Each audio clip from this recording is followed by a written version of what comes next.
Well, good afternoon. Today is the annual report card day for the law enforcement leadership in Detroit and the state of Michigan.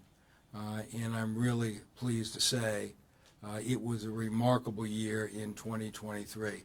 If you ask most Detroiters what they would most like to see changed in the city, they would say they'd want a reduction in the violent crime. The polls are remarkable. More than 70% of Detroiters think the city's headed the right direction. That's a rarity anywhere in America today.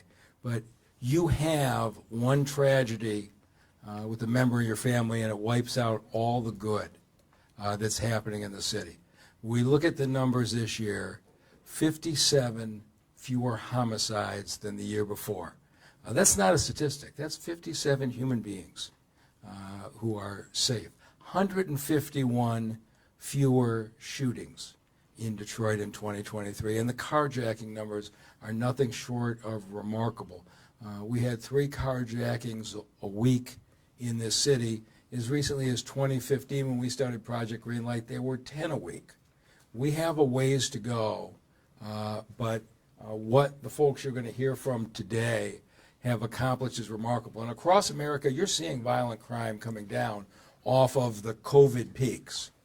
What is different in Detroit is we're not coming down off the COVID peaks. Our homicide numbers are below the pre-COVID levels. We had 261 homicides in 2018, which had been our lowest in a long time, with 252 last year. We had the fewest homicides in Detroit since 1966, the fewest carjackings since we've started to keep the statistics. This group here is creating what I believe is going to be long-term change in the safety of this city. And at the start of this year, everybody up here said we're going to reduce the gun violence. That was our goal. And if you look at the statistics, you can see how that strategy worked. Violent crime overall in the city was down about 1%. Property crimes were actually up about 5%. That's almost entirely due to larcenies and people bashing car windows and stealing from them. We're going to take care of that next year. We progressed from the point where you have a stray kid with a tire iron breaking a window to groups of 2 and 3 and 4 vehicles working together to do the smash and grabs, and DPD and the team are all over that. That number will change next year. But we started out this year saying we were going to reduce gun violence, and the record is remarkable. Of course, the men and women of the Detroit Police Department who are out there on the front lines every day, every single arrest of somebody with a gun is a potentially life-threatening situation, yet they've handled it so beautifully. We had 200 more police officers on the street this year. We'll have 100 more next year.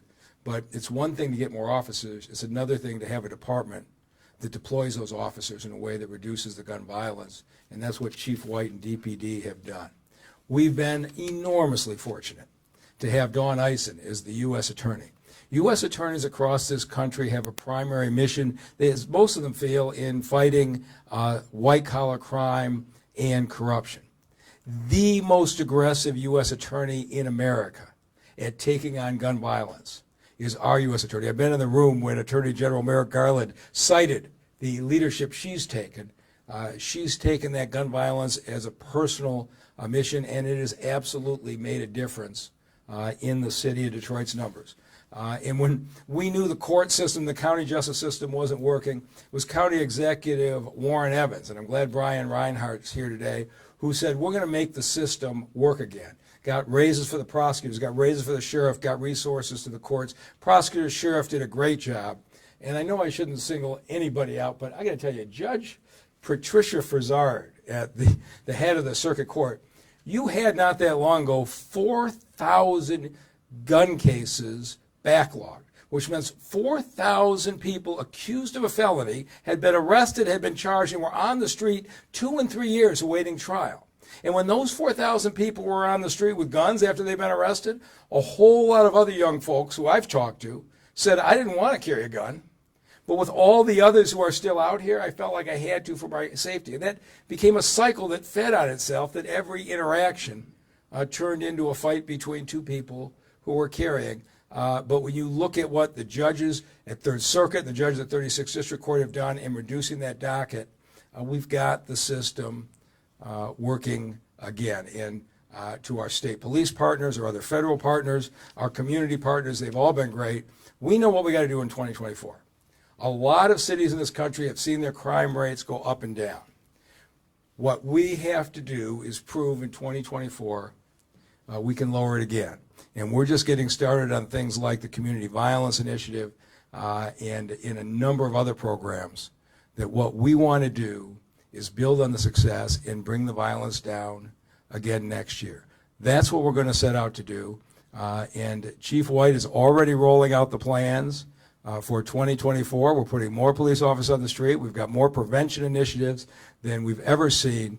And I just can't tell you what a joy it is to sit with the chief and his command officers, as nobody spends a lot of time patting themselves on the back on what they did last week. They're telling us, here's the strategy and what we're going to do to prevent the shootings next week. So at this point, I get to introduce somebody who I think the rest of the country is now starting to agree with my assessment. The finest police chief in America, James White.